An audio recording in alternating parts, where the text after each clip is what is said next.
Welcome back to another lesson on the New World Order and Bible prophecy. This one is going to be a doozy. Hope you guys are ready for this one. So we are going to continue our study. We are now on lesson number 4 out of 9. So we're going to look at Daniel chapter 7 and the little horn. If you have never studied this subject before, buckle in, buckle up. Hope you're seated and ready to go. This is going to be some shocking information, but I think you're going to see the way that this prophecy is written. It is so clear. There's no doubt about this. And I will tell you one thing, this study in particular, Daniel chapter 7 and the little horn, this is a doctrine that has changed entire countries.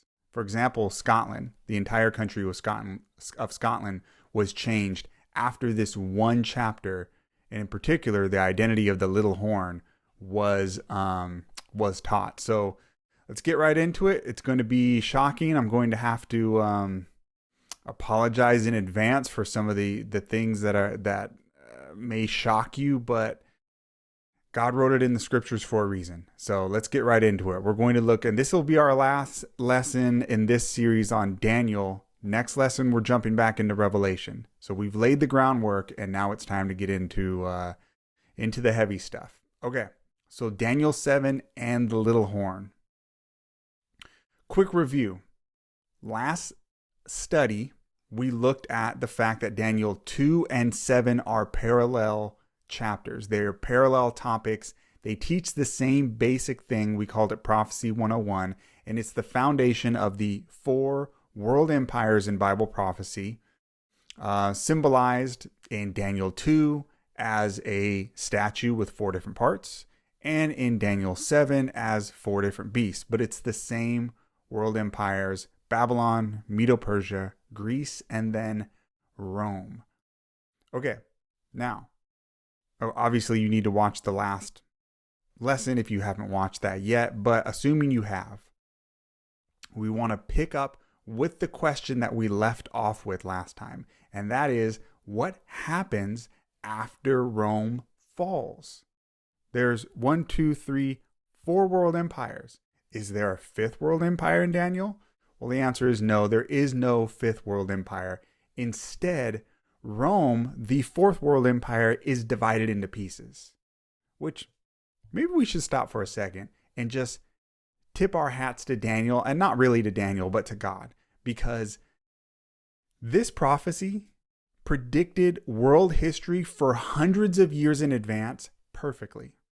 Daniel said, by, inspiration from God, that there would be 4 world empires, not 5, and the 4th one would be divided into pieces. And that is exactly what history tells us.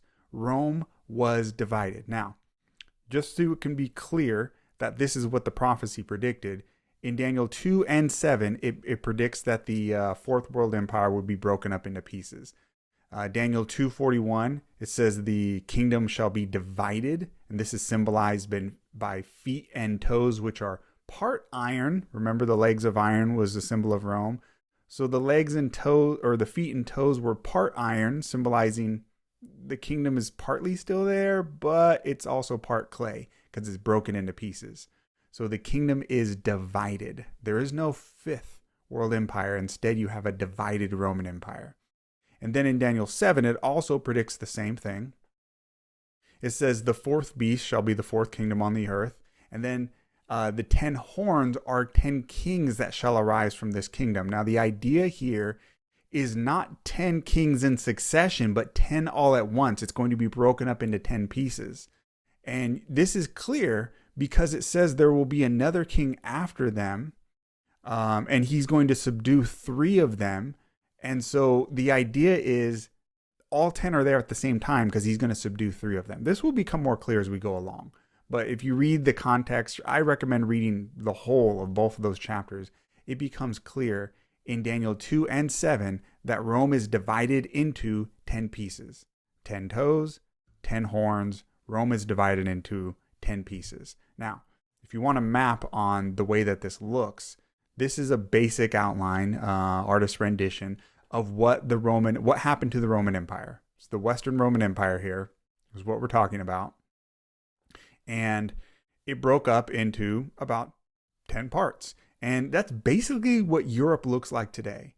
And that's what the prophecy predicted in Daniel 2 in particular. It says that they will try to unite these 10 pieces back together, but they will never be able to fully do it. It will stay divided in pieces, just like you cannot mix iron and clay. And that's what the prophecy predicted. That's what Europe is today. They've tried with the European Union. Many people have tried, many world leaders have tried to conquer all of Europe. Hitler tried to do it, and Napoleon tried to do it, and different men tried to, and none of them can fully unite Europe. It is still today broken up into little pieces. Not the exact same as it was, the original 10, but it's still broken up into pieces. The European Union got close, and then what? Brexit, it never fully conquered all of Europe, and it's trying, but it's never able to. So that's what Europe looks like today. It's the divided Roman Empire. So again, our question that we had at the end of last study, what power takes over Europe after Rome is divided? Now remember, Rome fell in 476 AD. That's about 1500 years ago. The Roman Empire fell. But the prophecies, and we discussed this last time, the prophecies of Daniel 2 and 7 both extend until the end of time. They start in the time of Daniel. They cover the 4 world empires. They say the 4th one's divided into pieces, and then it continues on in the vision all the way until the second coming. But the problem is, that was 1500 years ago when Rome was divided. So again, what power takes over after Rome is divided? That's our question. What fills the power vacuum? What power comes and takes the dominance after Rome is divided? And the answer is the little horn of Daniel chapter 7. This is not discussed in Daniel 2. As is usual in Bible prophecy, it starts with the basic outline and then repeats it and gives more detail. So Daniel 7 is a repetition of Daniel 2, same 4 world empires, but now you have a new character, the little horn. So what happens after Rome falls 1500 years ago?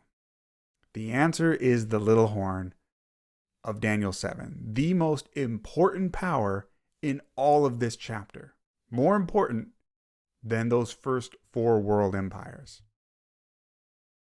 Again, I keep asking this question because if we answer this question, it becomes obvious who the little horn is. What power was in control of Europe for over 1,000 years after Rome fell, 1500 years ago, about 500 AD? What power gained control over Europe? If you know basic world history, basic European history, you will know that there was a power that rose up after Rome fell and the Western Europe broke into pieces. There was a power that rose up that took the preeminence among all the little divisions, all the little kings in Europe. There was one that had control and was the dominant institution during what is called the Middle Ages after Rome fell. And before I say who this is, let me just say I am not trying to attack any individuals or I'm not trying to attack people who are part of this organization. My beef is with the hierarchy, the leadership, not the average person. And we are just trying to be faithful with what the Bible says. And I'm sorry, but the Bible often gives some truths that are not pleasant. Remember all the times in the Old Testament when Bible prophets had to call out the leadership of ancient Israel, the leadership of the people of God. The prophets in the Old Testament had to do it. They had to rebuke kings to their faces and tell the people. There was one time where I believe it was Isaiah compares ancient Israel and ancient Judah to Sodom and Gomorrah. But this is done not just to condemn, but out of love to warn people. Okay? Now, again, if you know basic world history, you should know by now who I'm talking about. Which power is the next kind of dominant institution that rises after Rome fell around 500 AD and stayed in power for over 1,000 years in Western Europe. It's the Roman Catholic Church. It's the Vatican. That is the institution that rose to power during that time. And this is pretty easy to prove. It's very easy. A simple Google search will tell you. Do a search on this. What was the dominant institution during what is called the Middle Ages, from about 500 AD to about 1500 AD, before the Protestant Reformation and the Renaissance and all that? Who was in power during that 1,000 years? Well, it's pretty easy to find out. It was the Catholic Church that ruled during the Middle Ages. So this is, I couldn't word this better myself, but this is from history.com. It says, after the fall of Rome, no single state or government united the people who lived on the European continent. Just like Daniel predicted, the kingdom is divided. There's no single government or world power government that steps in. Instead, the Catholic Church became the most powerful institution of the Middle Ages. So now instead of a king, you have a pope who rules over Europe for over 1,000 years. There's no question who this could be. There is no question of who this could be, because it was over 1,000 years that they reigned in Europe. Now, here's the timeline again, so this makes sense. There's no avoiding this. It was Babylon, Medo-Persia, Greece, Rome. Rome is divided about 500 AD, and then who comes into power in Europe? The little horn, then the second coming. And all you have to do is ask the question, who came into power after Rome divided? And you'll know who the little horn is. It's obvious. History tells us it was the Catholic Church after Rome fell. Okay. Now, I'm going to give you some quotes from Catholic writers who say this, so that you cannot say it's just me, whatever. I'm not trying to attack. And again, I'm not trying to attack Catholic individuals. I was raised basically Catholic, came from a Mexican background in California, and everyone's basically Catholic in a Mexican community. And I have plenty of relatives who are still Catholic today. And so it's no attack. I believe there's going to be many sincere Christians who were raised Catholic, never knew anything better, and are going to be in heaven. I do not doubt that at all. So I'm not attacking the individuals. But the Bible prophecy does point out the organization, and there's a problem with it. Now, in particular, and I'm going to show you this in a second, in Daniel chapter 7, the little horn is identified as ruling for about 1,200 years. In fact, the exact date is 1,260 years, and I'll show you this in a second. But I want to show you that Catholic writers admit this. These sources are from the Catholic Church. So this one is from The Victories of Rome and the Temporal Monarchy of the Church. And this next one's from the Complete Works of Reverend John Hughes, Archbishop of New York. All right. I'm not going to read all these quotes in detail because they're long quotes. Don't worry. But there is highlighting for the important parts. Talking about the temporal sovereignty of the church. What does that mean? Temporal means on this earth, and sovereignty means like a king. So like an earthly king. The right of her, and her is often the way the Catholic Church refers to the church as a woman. It says the right of her, the church's earthly sovereignty, is an integral right of the church as constituted by her divine founder. It has prevailed de facto for more than 1,200 years. Okay? Here's another one. Rome has been a government under the popes for some 1,200 years. Another one.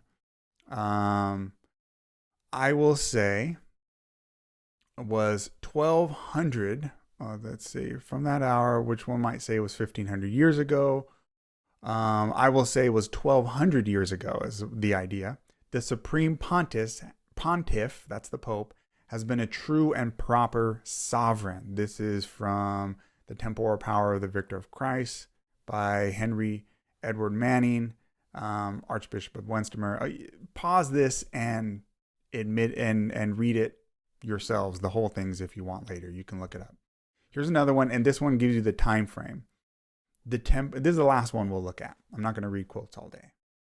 The temporal power of the Supreme Pontiff, that's the Pope, was only in its beginning, but was about the 7th century it was firmly established. Okay? So they say the time period after the fall of Rome, the conversion of Constantine, and then Pope Gregory the Great, there was about 3 centuries in between those things. And at that time, the rulership of the Pope was only in its beginning. It was only rising, but it was established about the 7th century. So they give you the time frame. That's about 600 AD. That's how centuries work. They're like 1 century behind what you would think it is. So 7th century is about 600 AD. So about 600 AD, it was firmly established, and then they ruled for 1,200 years. Okay? So very clear. After Rome fell, they ruled for 1,200 years. Now,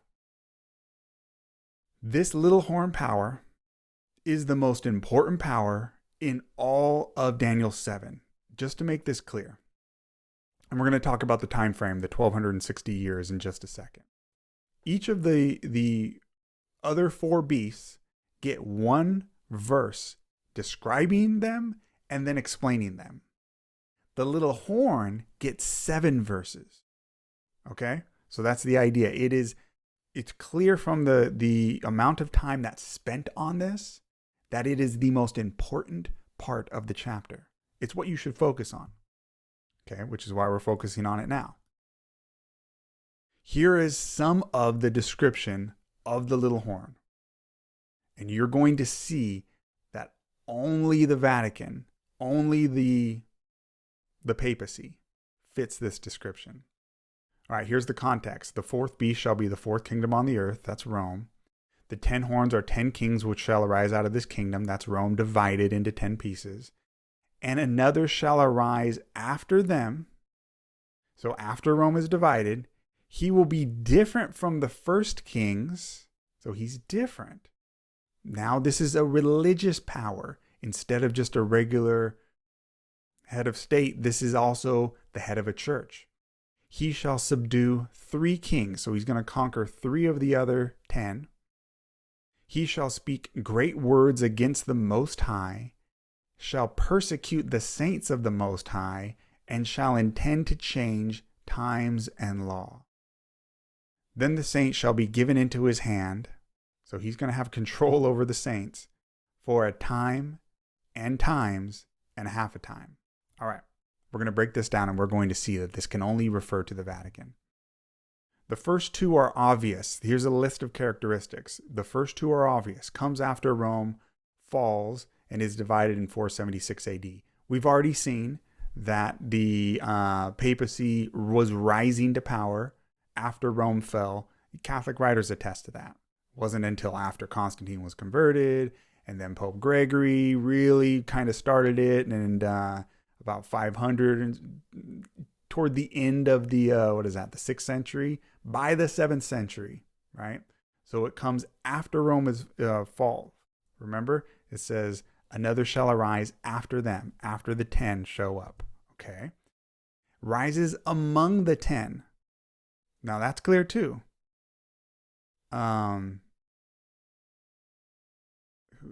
10 horns are 10 kings who shall arise from the kingdom, and another shall arise after them. He shall subdue 3 kings. Now, let me make that clear, because it does say it comes from among them. And I don't want to just skip over that, because it needs to be, it rises among the 10. I don't want to skip over that. So I'm going to pull up my Bible on my phone here. You guys, I recommend you do the same. Get your Bibles out. Read it for yourself. So Daniel chapter 7. I believe this is at the beginning of it. Oh yeah, here we go. Daniel chapter 7 verse 8. I considered the horns. So there's the 10 horns. And behold, there came up among them another little horn. So he arises among the 10 divisions of Rome. That means that this power, whoever the little horn is, has to show up in Western Europe, among them, among the division. So I consider the horn, this is Daniel 7, verse 8. I consider the horns, and behold, there came up among them another little horn, before whom 3 of the first horns were plucked up by the roots. All right. We won't go into all of the details of that now, but we're going to continue looking at this list. So the first 2 should be clear. After Rome is divided among the 10 divisions of Rome, so it has to be after about 500 AD and in Europe. The next one, it says it controls Europe for a time, times, and half a time. What does that mean? Now, the rest of these we're going to come back to after we discuss the time period. So hold on to the rest of these characteristics. We'll come back to those. Let's look at this time period. This is this 1200 years, 1260 years. All right, here we go. This time period, it's 42 months, 1,260 days, or a time, times, and half a time. This is mentioned 7 times in Bible prophecy. It's a very important time period. You know it's important because it's repeated over and over 7 times. So, it is found in Daniel chapter 7. It is found in Daniel chapter 12. It is found in Revelation 11, Revelation 12, and Revelation 13. Multiple places in some of those chapters for a total of 7 times. So let's read some of these. A time, times, and half a time. We're going to compare this with Revelation. So Revelation chapter 11, verses 2 and 3. But the court that is without the temple, leave it out and measure it not, for it is given to the Gentiles, and the holy city shall they tread under foot 42 months. All right. So 42 months, there's the time period.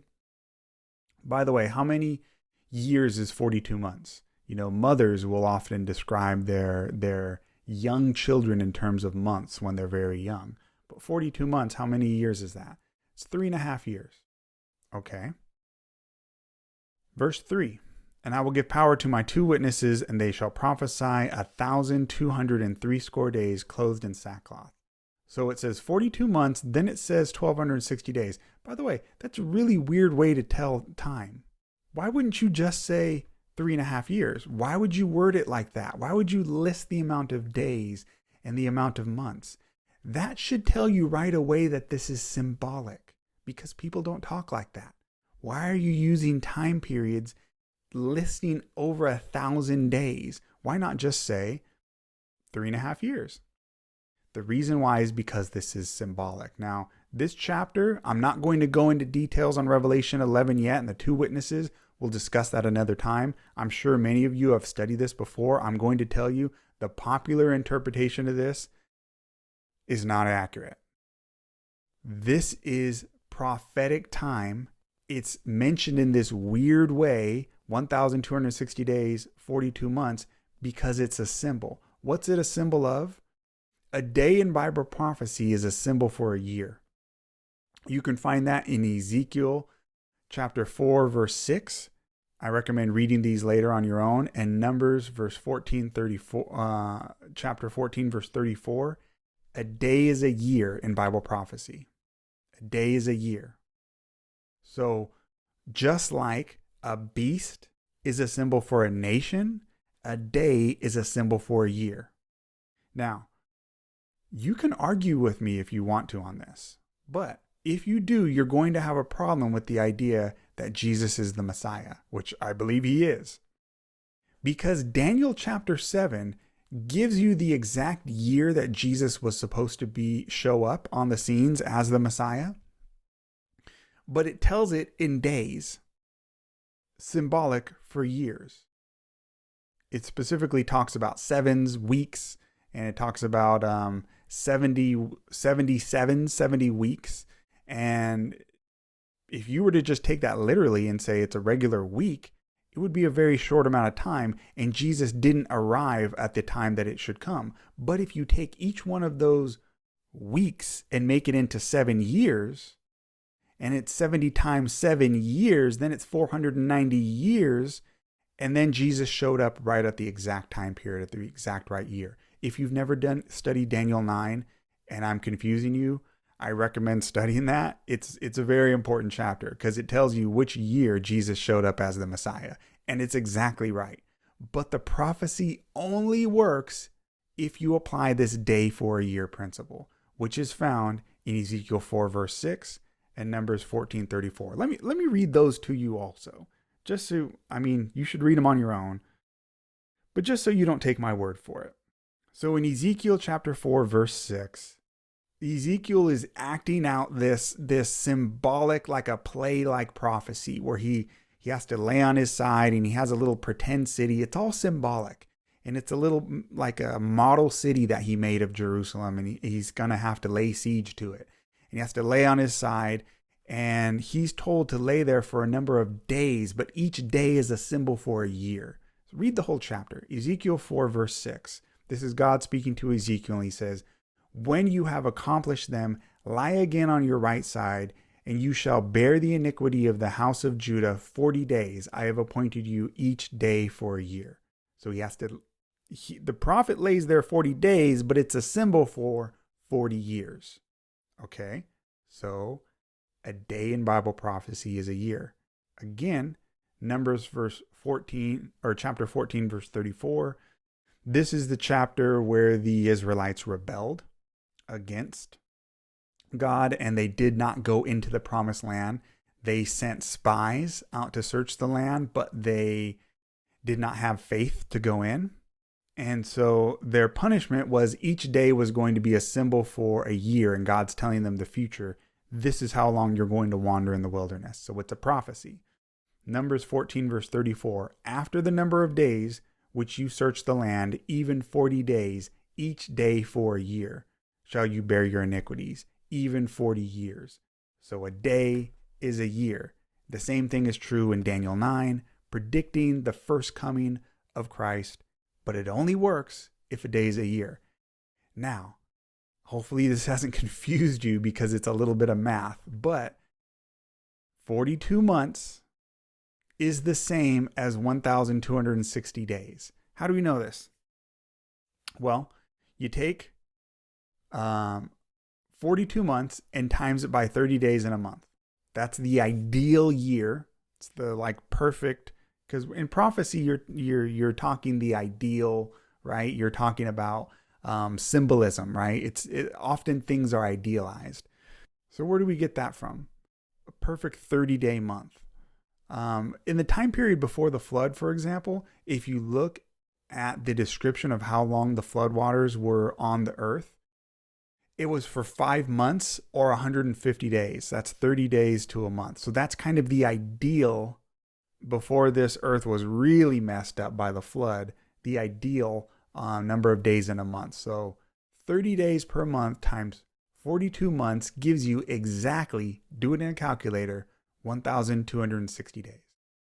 That's the same thing as 3.5 years. It's the same thing. So what is this time times and half a time? Well, a time in the Bible, a time is a year. So you have time, and this is clear from Daniel chapter, is it 4, I believe? Daniel chapter 4, where the King Nebuchadnezzar loses his mind for 7 years. It says 7 times passed over him, but it's speaking of years. So time times and half a time, that's 1 time is 1 year, times plural, that'd be 2 more. That's 3. The smallest number plural you can have is 2. So 1 plus 2 plus a half is 3.5. So 42 months equals 1,260 days equals times and half a time. but it's a day for a year. So 1,260 days becomes 1,260 years exactly. Amazing stuff. Now, again, let's read scripture and verify this. We've already seen from Revelation chapter 11 a parallel between the 42 months and the 1,260 days. Now let's see another parallel. Revelation chapter 12, verses 6 and 14. Revelation 12 says, "And the woman fled into the wilderness, where she has a place prepared of God, that they should feed her there 1,260 or 60 days." 1,260 days. Okay, there's your time period. Again, at the end of the chapter, in verse 14, it says, "And to the woman," we'll go into the details of these other symbols later, but I just want you to notice the time period. "To the woman were given 2 wings of a great eagle, that she might fly into the wilderness, into her place where she is nourished for a time, times, and half a time from the face of the serpent." So now we see in verse 6, 1,260 days, same thing as time, times, and half a time. The previous chapter said 42 months, same thing as 1,260 days, right? So we're seeing all three of these are 3 different ways of saying the same thing. And now let's finish up with Revelation 13, verse 5. "And there was given unto him a mouth speaking great things and blasphemies." Which, by the way, that sounds similar to the little horn who spoke great blasphemies against God. "There was given unto him a mouth speaking great things and blasphemies, and power was given unto him to continue 42 months. So there you go, 42 months, 1,260 days, time, times, and half a time. It is 1,260 years. That is the time period we're talking about here. So, who ruled Europe after Rome fell for 1,260 years? It's a lot of math, and you might get confused by these numbers, but it boils down to this simple question. Who ruled Europe for 12 centuries, 1,260 years after Rome fell? If you were confused by all the rest, just focus on this question. Who ruled Europe after Rome fell for 1,260 years? There's no one else. There's no one else. It's only the Catholic Church. It's very simple. No other power ruled Europe for 1,200 years after Rome was divided. Only the Catholic Church fits this description of the little horn of Daniel chapter 7. Only the Catholic Church. All right, so now we have our list of characteristics, and the rest of this is going to wrap up quickly. So far, it fits the first 3. Now let's look at the next ones. Speaks blasphemy against God. Remember, we saw that the little horn did that in Daniel 7. Change God's law and makes war against the saints or against the church. All right, let's look at these. We'll start with blasphemy. Here's a quote from Pope Leo XIII. "We, the popes, hold upon this earth the place of God Almighty." That's blasphemy. Now, he speaks about himself in the third person here, plural. We. Notice he is wearing the triple crown here. If you don't know what that means, it symbolizes that he claims to be the king of heaven and earth and the lower regions, the triple crown. Any man who says he holds the place of God Almighty on earth, that is blasphemy of the highest order. All right, here's another one. Here's another pope sitting on his golden throne. The Pope is not only the representative of Jesus Christ, but he is Jesus Christ himself, hidden under the veil of flesh. Friends, that is blasphemy. That is from the Catholic National, July 1895. Blasphemy. This is another quote from a book by Pope John Paul II. I had this book. I've seen this quote in person. You can get this book. It's not hard to get. It's called Crossing the Threshold of Hope. Go to page 3 on it. It was printed in 1994. Go to page 3 and you'll read this. The leader of the Catholic Church is defined by the faith as the vicar of Jesus Christ and is accepted as such by believers. By the way, the word vicar means a substitute, representative or substitute. So the substitute for Jesus Christ. That quite literally means Antichrist. That's what the word anti means in Greek. Look it up. It means to take the place of someone. The Pope is considered the man who takes the place of the second person of the omnipotent God of the Trinity. That is a quote from the Pope's book. He takes the place of the second person of the omnipotent God of the Trinity. Friends, you can't do that. No man gets to take the place of God, of the second person of the omnipotent God of the Trinity. You can't do that. That is blasphemy. So again, the prophecy said that this little horn would speak great pompous words against the Most High. There it is. There it is. I couldn't give you a more clear definition of blasphemy than that. It's wrong, but that is the very position of the Pope. The office itself, every individual, every Pope who takes this throne and claims that he is, by taking that position, he's claiming that he is taking the place of Jesus on earth, that man is Antichrist. Every single one of them. Here again, it's the Triple Crown. It says the Pope is of so great dignity that he is not a mere man, but as it were God and the vicar of God. Hence the Pope is crowned with the Triple Crown as the King of heaven and of earth and of the lower regions. That's what I told you before. I didn't make that up. This is from Lucius Ferrari, Prompta Bibliotheca Canica, in his section Papa, which is, you're not supposed to call a man father, but they call this man God and the vicar of God. That's pretty bad. All right.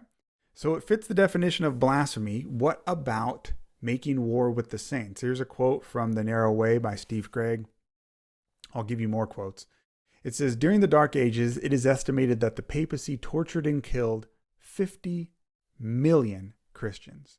These were beaten and mutilated, burned and crushed with weights, impaled and nailed to trees, burned at the stake, all that kind of stuff you can think of. Now that's over a 1,260 year period. It's a long period of time, but still 50 million, upwards of 50 million is a lot. Now, this is a papal coin. Friends, take a good look at this. This is a coin printed by the Vatican. On one side, they put the Pope's face. This is Gregory the 13th, Pontifex Maximus, or whatever it says here. That's on one side of it. On the other side, they depicted the slaughter of French Protestant Huguenots. And they have their symbol of the church, which is a woman holding a cross. It's often used as a mascot symbol for the church. In the Catholic doctrine, it's called Fides, F-I-D-E-S. Look that up, Fides. It's a woman that symbolizes the church. And in this case, she has a cross in one hand and a sword in the other. And it says on the top, murder, the Protestant Huguenots murdered, and it gives the dates. Huguenots slaughtered, basically in Latin on the top. And it gives the date, 1572. Not only did they do this, not only did they slaughter other Christians, they printed coins celebrating it. This is not like some artist or somebody else talking about it. This is the Vatican itself printing a coin celebrating the fact that they slaughtered Protestants. Here's a quote. This is a very prominent historian here. History of the Rise and Influence of the Spirit of Rationalism in Europe. He says that the Church of Rome has shed more innocent blood than any other institution that has ever existed among mankind, will be questioned by no Protestant with a competent knowledge of history. Now, you have to keep in mind, friends, by the way, this picture on the screen is a picture from the Inquisition, some of the things that they would do to heretics. The papacy ruled for 12 centuries. 1,200 years, the popes were in charge of all the other little kings of Europe. And they would command the kings, hey, if you have a problem with Protestants here or some people who are heretics before the Protestant Reformation, you send the soldiers after them and slaughter them, right? kill them. And so, did they kill more people than any other institution that has ever existed? Well, considering the fact that they were in power for 1,260 years, yeah, it's very likely that they killed, more than any other institution. And that includes some of the modern atrocities that we've seen from communists and fascists. They did not rule for over 1,000 years like the papacy did. And a lot of Protestants were killed. Now, I've given you the dates of 1,200 years. The exact dates are 1260. We'll go into more details on the exact dates later. I wanted to give you the general idea here, just so we don't get bogged down in too much history. I already gave you a lot of math, so I don't want to give you too much history now. But we'll get to the exact dates in the next study. More details on that.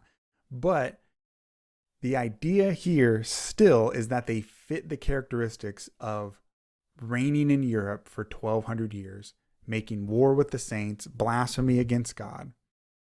And then the last characteristic was changing God's law. Remember, it said that the little horn would think to change times and laws of the Most High. Did they do that? Well, yes, they did. This is from a Convert's Catechism of Catholic Doctrine. It says, question, what is the Sabbath day? Answer, Saturday is the Sabbath day. Question, why do we observe Sunday instead of Saturday? Answer, we observe Sunday instead of Saturday because the Catholic Church in the Council of Laodicea transferred the solemnity from Saturday to Sunday. Now, the Ten Commandments were spoken by God's own voice from Mount Sinai, written with his own finger on stone, and then placed underneath his throne in the Ark of the Covenant. No man or group of men get to come along and say, hey, we just decided we're going to change God's law. You can't do that. So this may be something new to you you've never heard before. I invite you to study this out in your Bible, but the Catholic Church claims that they have the authority to change the law of God by changing the Sabbath from Saturday to Sunday. That's what they claim. You can disagree with them if you want, but they claim they have the power to do it. And that's what they did. Again, the prophecy says that the papacy, that the little horn would think to change times and laws of the Most High. Here's another quote, Catholic Record. The church is above the Bible. Well, that's pretty boastful, right?